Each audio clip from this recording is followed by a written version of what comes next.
Mesdames et messieurs, bonsoir. Merci d'avoir choisi RTI1 à la une de ce 20h. Le président Alassane Ouattara et son homologue français Emmanuel Macron se sont rencontrés ce vendredi au palais de l'Élysée. Ils ont eu un déjeuner de travail au cours duquel ils ont évoqué plusieurs sujets, entre autres la situation économique et politique de la Côte d'Ivoire, la crise au Mali et la pandémie de Covid-19. La République rend hommage à l'ancien commandant supérieur en second de la gendarmerie nationale décédé le dimanche 30 août dernier. Le général de brigade Vako Bamba a été porté en terre ce vendredi. Avant cela, il a eu droit à une cérémonie d'honneur funèbre militaire en présence du Premier ministre Ahmed Bakayoko. Les sénateurs adoptent en commission 3 projets de loi portant sur les mesures fiscales et exonérations de droits de douane dans le cadre de la lutte contre la pandémie de Covid-19. Ces projets présentés par le ministre Moussa Sanogo ont été adoptés par les sénateurs membres de la Commission des affaires économiques et financières. Au Mali, la junte militaire annonce un changement du format des consultations. Elle devait se tenir samedi et dimanche, 2 jours seulement. En fin de compte, elles débutent ce vendredi et s'achèveront dans 8 jours. Les militaires invitent entre autres les politiques, la société civile à une concertation sur les objectifs de ces consultations. Soyez les bienvenus sur RT1. L'axe Paris-Yamoussoukro se renforce. Le président ivoirien Alassane Ouattara et son homologue français Emmanuel Macron ont échangé au palais de l'Élysée aujourd'hui. Un déjeuner de travail au cours duquel ils ont évoqué les relations bilatérales. Les deux chefs d'État ont fait un tour d'horizon de la situation économique et politique de notre pays. Ils ont également abordé la crise au Mali et la pandémie de Covid-19. On fait le point avec Jérôme Kofi Abolé. Le président de la République de Côte d'Ivoire, Alassane Ouattara, ce vendredi à l'Élysée, il y a été reçu pour un déjeuner de travail par son homologue français Emmanuel Macron.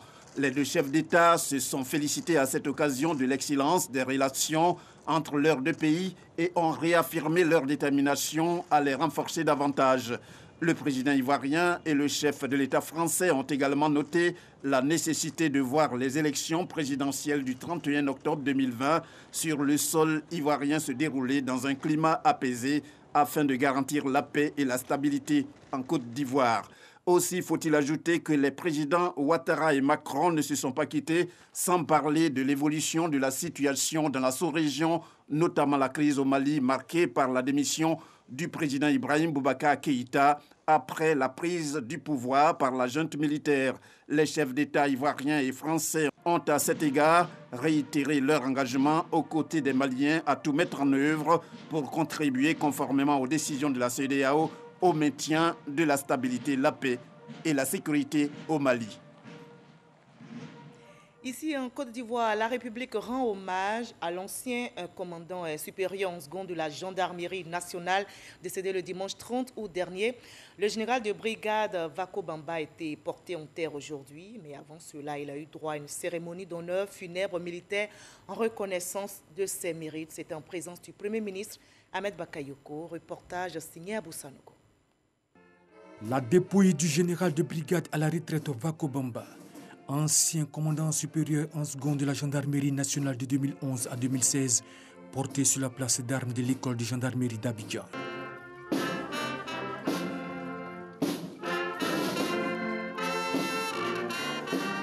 La Côte d'Ivoire rend hommage à un de ses grands serviteurs en présence du Premier ministre, ministre de la Défense Ahmed Bakayoko.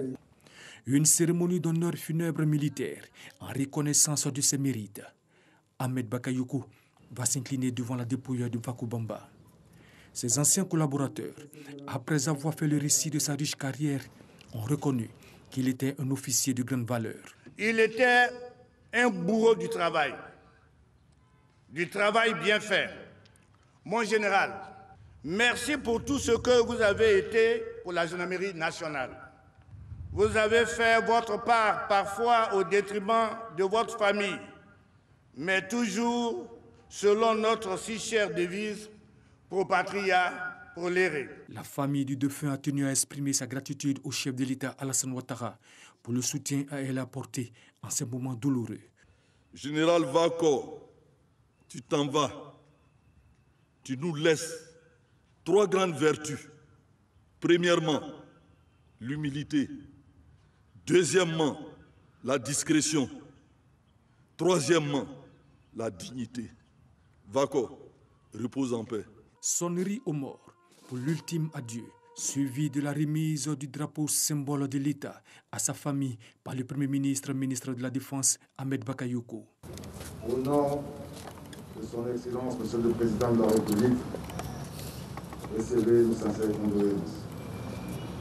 En souvenir des services rendus à l'État par feu le général de brigade Vako Bamba, nous remontons ce drapeau, symbole de l'État. Le général de brigade à la retraite Vako Bamba est décédé le dimanche 30 août dernier à Abidjan. Il part, laissant derrière lui une épouse et 6 enfants. Vako Bamba reposera au cimetière municipal de Williamsville. La République de Côte d'Ivoire n'oubliera jamais l'ancien commandant supérieur en second de la gendarmerie nationale, le général de brigade Vako Bamba. Le Premier ministre Ahmed Bakayoko, également maire d'Abobo, veut faire de sa commune une cité où il fait bon vivre. Il vient justement d'inaugurer l'espace aménagé d'Anador, une cérémonie qui s'inscrit dans le vaste projet des travaux d'assainissement et d'embellissement de la commune d'Abobo, nous rapporte Issa Tchonayo. Abobo, rond-point Anador. Le Premier ministre, maire de la commune d'Abobo, Ahmed Bakayoko, prend un bain de foule. Coupure du ruban et découverte de la plaque symbolisant l'inauguration de l'aménagement de l'espace Anador. Un acte qui s'inscrit dans le vaste projet des travaux d'assainissement et d'embellissement de la commune d'Abobo. Un projet dénommé Abobo Ezo, expression Nouchi, langage populaire ivoirien, pour montrer la transformation d'Abobo tant au niveau de l'assainissement que de l'embellissement.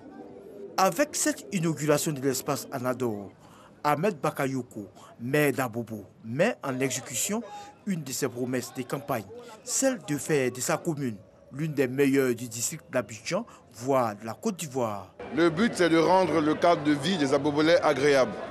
Un cadre de vie sain, un cadre de vie qui est beau, et je crois que ça donne du moral à nos populations, et en plus ça fait travailler les jeunes. Nous avons fait participer de nombreux jeunes de la commune, artistes, et nous allons continuer cette initiative-là qui permet d'assainir notre environnement. Je suis très heureux que ce projet ait été porté par des jeunes abobolais et abobolaises, et nous n'allons pas nous arrêter en si bon chemin. Ce projet d'assainissement et d'embellissement d'Abobo prend en compte plusieurs travaux, notamment la propriété de la commune, le ravalement des façades des différents quartiers et bien d'autres. Le maire Ahmed Bakayoko ambitionne de faire d'Abobo une cité enviable, une ambition partagée par les nombreux jeunes de sa commune. Aujourd'hui, c'est Abobo la nouvelle génération, c'est Abobo la nouvelle vision. Nous disons merci. Cette cérémonie marque la fin des travaux de la phase pilote du projet. Un projet qui entre à compter de ce jour dans sa phase exécutoire dans tous les quartiers d'Abobo avec un vœu cher au maire d'Abobo, faire de sa commune une cité touristique visitée par tous. Dabou est aussi en chantier. Les opérations de restauration de la voirie urbaine avancent à grande vitesse. Les 5 km de bitume offerts vont être achevés dans 2 mois. Assurance donnée aujourd'hui même par le ministre de la Promotion des investissements privés, Esmaël Essis, qui était en visite sur place pour les populations. Grâce à ces projets, la ville historique retrouve son passé glorieux. On en sait plus avec notre reporter Lansene Bakayoko. Dabou, la poussière jusque dans les maisons et même dans les armoires. Ça, c'était avant. Aujourd'hui, la capitale du Léboutou vit au rythme des vrombissements des engins lourds de chantier routiers. Des engins qui effectuent depuis presque 8 mois des travaux de bitumage des principales voies de circulation. Un soulagement pour les usagers. Avant, nos routes là n'étaient pas bien. Il n'y a pas de passage. Il y a des déviait la route. Maintenant qu'il y a le goudron partout, les gars passent partout. Il y a des quartiers, quand tu arrêtes un taxi, les gars ne vont pas là-bas.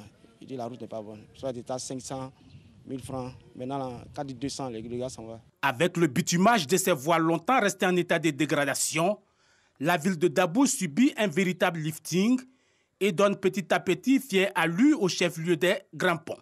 Le ministre Emmanuel Essis Esmel, en visite sur le terrain, rend hommage au président Alassane Ouattara, le véritable architecte de tous ces projets de développement.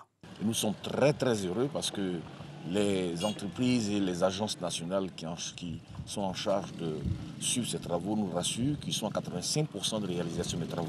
Et je crois que ça fait partie aussi du bilan de son Excellence, Monsieur le Président de la République. Le ministre de la Promotion des investissements privés assure que d'autres chantiers d'infrastructures sont en préparation et viendront accélérer le processus de modernisation du Léboutou. Nous avons un ensemble de projets qui sont dans le domaine éducatif, dans le domaine sanitaire, dans le domaine même d'infrastructures routières. Il y en aura encore d'autres. Ça, c'est une première tranche qui a été accordée. Il y aura une deuxième tranche qui va s'accorder parce qu'il y a des quartiers encore qui doivent être accessibles. Dans le domaine de l'eau, dans le domaine de l'électricité, dès la semaine d'après, nous allons lancer tous ces chantiers. À l'image, je dis bien, de toute la Côte d'Ivoire qui bouge à tous ces niveaux-là. Pour ces travaux de bitumage, le linéaire porte sur 5,2 km, y compris les amorces. Dans 2 mois, ces ouvrages en construction seront intégralement livrés. Plus loin, à Yamoussoukro, les sénateurs ont adopté en commission 3 projets de loi portant sur les mesures fiscales et exonérations de droits de douane dans le cadre de la lutte contre la pandémie de Covid-19. Ces projets présentés par le ministre du Budget du portefeuille de l'État, Moussa Sanogo, ont été adoptés par les sénateurs membres de la Commission des affaires économiques et financières. Kader Sogodogo pour le reportage. De tous les membres du gouvernement, il est certainement le plus fréquent au Sénat. Moussa Sanogo, le ministre du Budget et du portefeuille de l'État, est cette fois-ci dans la Chambre des sages, porteur de 3 projets de loi au nom du président de la République. Légalisation du régime fiscal et douanier, de la convention de concession pour la conception, le financement, la construction, la détention en pleine propriété, l'exploitation et le transfert d'une centrale thermique à biomasse à Ayebo, à Boisseau. Les mesures fiscales dans le cadre du plan de riposte à la pandémie de coronavirus et l'exonération des droits et taxes de douane sur les équipements de santé, matériels et autres intrants sanitaires dans le cadre de la lutte contre la maladie à coronavirus. Des ordonnances prises par le chef de l'État qui sont à ratifier. C'est ce qui a été fait par les sénateurs à l'unanimité. Le pays mettra tout en œuvre pour lutter efficacement contre la pandémie de la Covid-19. Les exonérations ne sont pas liées à la qualité des importateurs. Elles portent sur les biens qui sont concernés. Ce sont principalement des biens qui rentrent dans le cadre de la lutte contre la Covid ou qui sont liés à des questions de santé. Alors nous avions limité dans le temps les mesures prises en la matière. Aujourd'hui, nous apprécions au cas par cas, suivant la situation, pour faire entrer ces différents produits-là lorsque c'est nécessaire de le faire. Du 8 avril 2020 à ce jour, avec l'exonération des droits et taxes dans le cadre de la pandémie, la calculatrice indique 4,5 milliards de francs CFA de pertes sèches dans les caisses de l'État.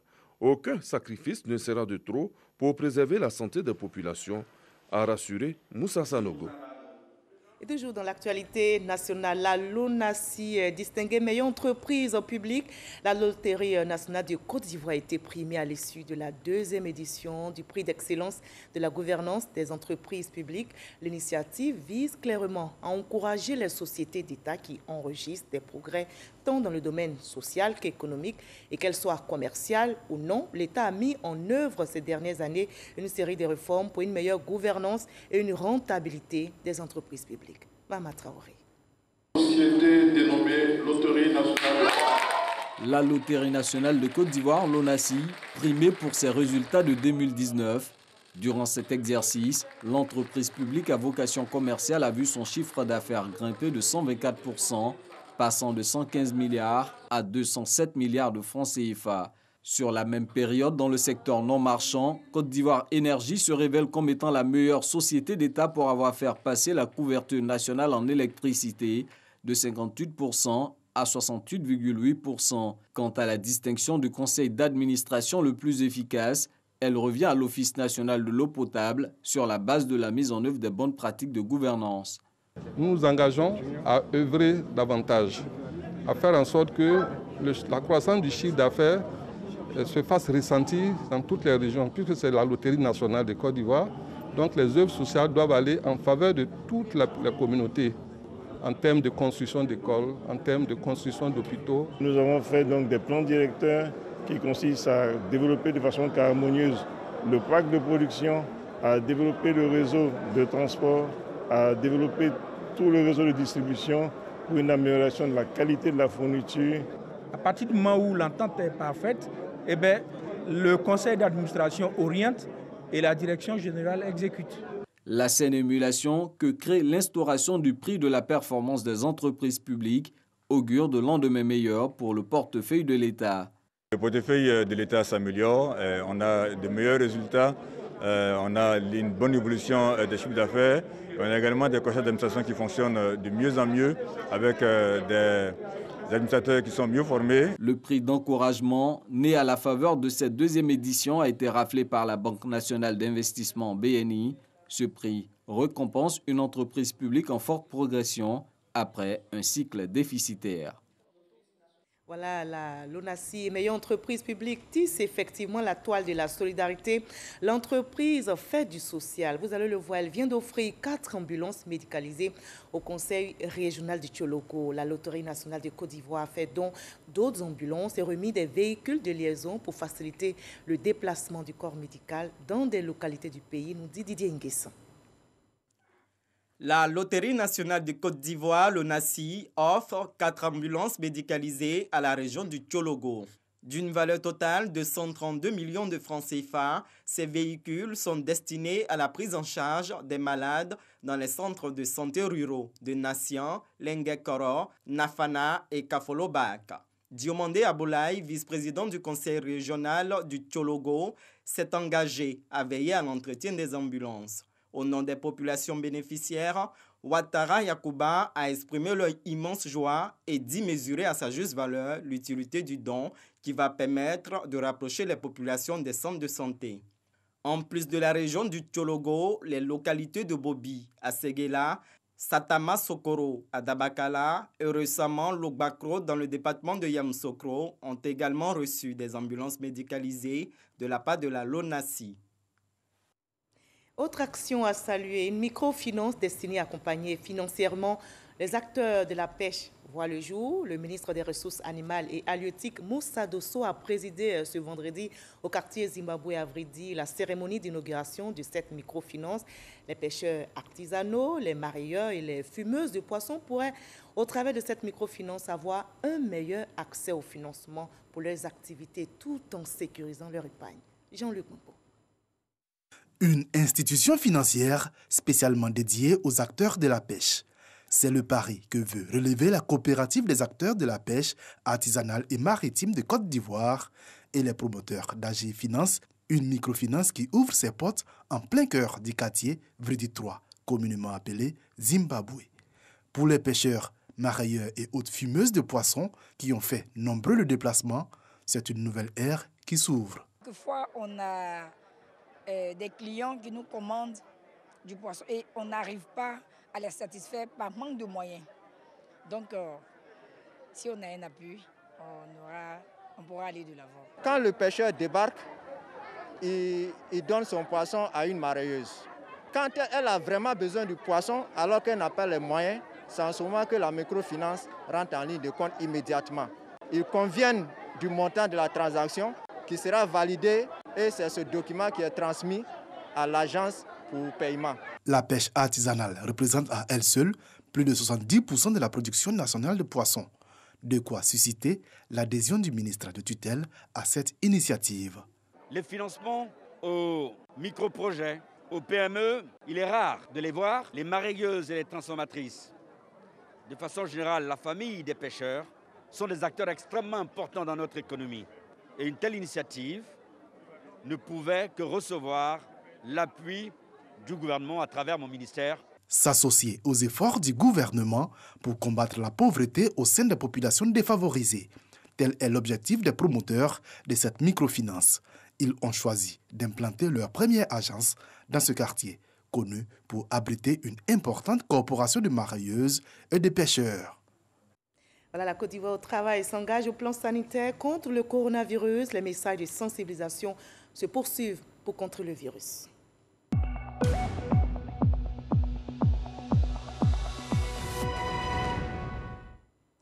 Le coronavirus sévit et menace toujours notre santé. Ce vendredi 4 septembre, on dénombre 61 cas confirmés, 1104 échantillons prélevés, 117 nouvelles guérisons, 0 décès. La Côte d'Ivoire, notre pays, compte à ce jour 988 cas actifs. Attention donc à ne pas relâcher dans l'observation des gestes barrières. Préservons notre santé et celle des autres en appliquant scrupuleusement ces gestes simples, mais ces gestes qui sauvent. Le ministre de la Sécurité et de la Protection civile, Vagodo Diomandé, prône la paix dans l'Ouest ivoirien. Il a invité la population de Logoualé, précisément la jeunesse, à tourner dos à la violence et à promouvoir l'unité et la cohésion, nous explique notre correspondant sur place, Eve Bouy. Journée particulièrement chargée pour le conseil municipal de Logoualé. À Dakouple, un village communal, le logement de l'infirmier du centre de santé est livré. Ce centre de santé, construit par la mutuelle de développement, attend désormais l'infirmier et l'équipement pour être fonctionnel. Après Dakouple, le conseil municipal a posé la première pierre du futur marché de gros du vivrier de Logoualé. Enfin, ce fut l'inauguration du stade municipal de Logoualé, auréolé de sa nouvelle clôture qui a coûté 27 millions de francs CFA au conseil municipal. La livraison de ces infrastructures, une occasion pour les fils et filles de Logoualé de communier autour d'un idéal commun de développement et de cohésion sociale prôné par le président Alassane Ouattara. Le parrain de la cérémonie, le ministre de la Sécurité et de la Protection civile, a saisi l'occasion pour lancer un appel à la jeunesse. Quand les hommes politiques, en manque d'inspiration, vous utilisent pour mettre des pneus enflammés sur le bitume que le président Alassane Ouattara s'est évertué à construire pour faciliter la vie aux gens, aux populations. Quand on vous utilise pour mettre du feu sur ce bitume pour le détruire, comprenez que c'est votre avenir qu'on détruit. Ne vous laissez plus jamais manipuler. Bien au contraire, venez vous exprimer dans les urnes. Albert Flendé, ministre de l'intégration africaine et des Ivoiriens de l'extérieur, président de la cérémonie, a pour sa part invité les fils et filles de Logoualé à l'Union pour le développement de leur localité. Et la coalition républicaine pour la défense de la paix est aussi en campagne pour l'unité et la cohésion. Cette coalition regroupe en son sein plusieurs leaders d'opinion de jeunesse de différents partis politiques et se donne pour objectif de promouvoir la paix pendant et après le processus électoral. Herman Guivet pour le reportage. Toutes les couches de la société ivoirienne a invité à une grande cérémonie de promotion de célébration de la paix le dimanche 6 septembre 2020 au Palais de la Culture. L'initiative est de la coalition républicaine pour la défense de la paix qui renferme en son sein différents leaders d'opinion dont le leitmotiv est de promouvoir la paix et faire barrière à toute forme de violence. La Côte d'Ivoire ne doit plus retomber dans l'incertitude comme ce fut le cas en 2002, en 2010. Nous sommes plusieurs dizaines de personnes, de cadres qui ont décidé de se mettre autour de cette idée d'aller partout en Côte d'Ivoire, de faire la promotion de la paix. Le Premier ministre Ahmed Bakayoko, à Bonoa dernièrement, a passé un message. Il a demandé aux jeunes de faire attention aux messages les invitant à la déstabilisation et au désordre. On peut protester sans casser les magasins, sans brûler les pneus, sans ôter la vie à un être humain. Cette déconstruction des mœurs ne doit pas prospérer sous nos tropiques. Occasion pour le président de cette coalition de lancer un appel. Nous invitons à cette cérémonie dimanche 6 à partir de 8h au Palais de la Culture, à la salle à Noumango, toutes ces populations qui veulent aider à la promotion de la paix, à venir célébrer la paix. Au cours de cette cérémonie du 6 septembre 2020, des motions seront lues en faveur de la promotion de la paix et du vivre ensemble. L'Union européenne et une ONG allemande apportent un appui financier de 400 millions de francs CFA aux personnes handicapées pour leur participation politique et citoyenne au processus électoral dans notre pays. Le projet a été présenté ce matin à la Bibliothèque nationale. Elle vise la prise en compte des besoins spécifiques des personnes handicapées par les différents acteurs du processus électoral. Grâce Kando. Participation politique et citoyenne des personnes handicapées dans les processus électoraux en Côte d'Ivoire, un projet mis en œuvre par la Fédération des organisations des personnes handicapées de Côte d'Ivoire pour apporter une réponse adaptée à la question de leur enrôlement, leur participation pendant la période de campagne et du scrutin. Les non-voyants, ils ont un problème d'accessibilité pour aller voter. Parce que dans le code électoral, l'article 2 dit que le vote est secret. Or, pourtant, on doit assister un non-voyant à voter. Et là, il n'y a plus de secret. C'est cette spécificité qu'on veut régler avec la CI. Le projet est mis en œuvre dans 5 communes, à savoir Abobo, Port-Boué, Yopougon, Boaké et Daloa. Il est financé à hauteur de 400 millions de francs CFA par l'Union européenne et la Mission chrétienne pour les aveugles, une ONG allemande. C'était une opportunité pour placer la question du handicap au cœur des débats lors de la période électorale, justement pour mettre en avant les droits des personnes handicapées. On veut contribuer à ce que les personnes en situation de handicap puissent participer activement et de manière inclusive aux prochaines élections. Selon le dernier recensement général de la population en 2014, la Côte d'Ivoire compte plus de 450 000 personnes vivant avec handicap. La présidentielle dans notre pays, c'est dans 2 mois. Les partis politiques et candidats indépendants s'activent pour prendre part au scrutin. Voyons maintenant le dépôt de dossier du candidat Kader Goré. C'était récemment à la CEI. On en parle avec notre reporter Sidonie Davila. Charles Kader, candidat à la candidature pour la présidentielle 2020, s'est fait représenter. Son mandataire a procédé au dépôt de son dossier de candidature. La candidature de tous les Ivoiriens pour cette campagne présidentielle qui s'ouvre, pour une Côte d'Ivoire que nous souhaitons unie, pour que chaque Ivoirien s'y retrouve, qu'il n'y ait pas de distinction entre les Ivoiriens qui seraient issus du nord, du sud, de l'est ou de l'ouest, mais une nation unie, prospère, où chaque enfant peut espérer une éducation solide. Charles Kader Boris a été la toute dernière personne à être reçue par la CEI pour ce dernier jour de dépôt de dossier de candidature. Kwaku Kofi Roland a aussi déposé son dossier de candidature. Le premier responsable de l'espérance du salut ivoirien affiche son ambition de restaurer le nationalisme ivoirien. On voit le dépôt de son dossier avec Sidonie Davila. Il se présente comme le père du néo-nationalisme ivoirien. Kwadio Kofi Roland a au cœur de sa politique l'homme. Et c'est ce combat qui l'a conduit à la commission électorale indépendante ce dernier jour de dépôt de dossier de candidature. Pour moi, il s'agit de restaurer, je veux dire, le nationalisme ivoirien. Il s'agira donc pour moi de rétablir la dignité de l'homme ivoirien. Il s'agira donc pour moi de recentrer l'homme ivoirien comme valeur principale et essentielle de la dynamique de l'État. Kwadio Kofi Roland, enseignant, fait ainsi ses premiers pas dans la politique. Atia Soto fait partie des femmes qui veulent briguent le fauteuil présidentiel. On voit le dépôt de son dossier, toujours avec notre reporter Sidonie Davila. Le pouvoir intéresse aussi bien les hommes que les femmes.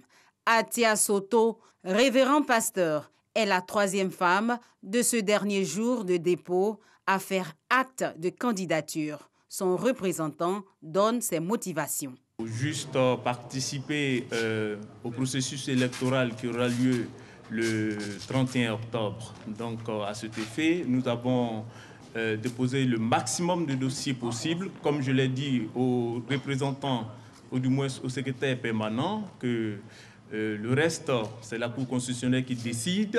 La CEI n'est juste qu'un collecteur, donc il collecte. Et après, il y a des voies de recours que nous avons suivies. Selon son représentant, Atia Soto, avant cette expérience, s'était déjà essayé aux législatives en 2015. Les Ebonies 2020 auront lieu du 4 au 6 décembre prochain à Yamoussoukro. La particularité de cette 22e édition est qu'elle sera un week-end des Ebonies et non une seule nuit. Les journalistes, comme d'habitude, auront à déposer leur dossier dans les 3 catégories ou genres journalistiques en compétition, à savoir l'enquête, le reportage et l'interview.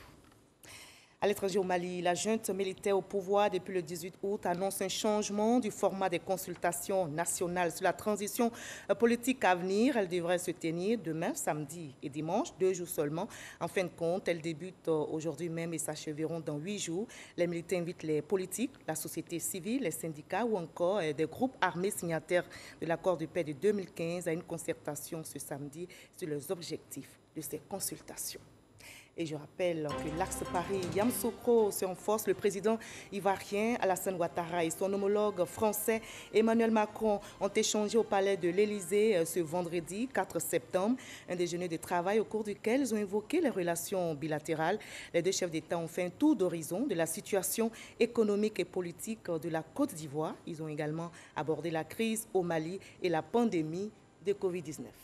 Je vous souhaite la paix, le bonheur et toujours l'amour. Demain, 20h, je vous retrouve avec plaisir, mais déjà à 23h, vous avez rendez-vous avec Edmond Guivet et demain, 13h, à Mouzadia.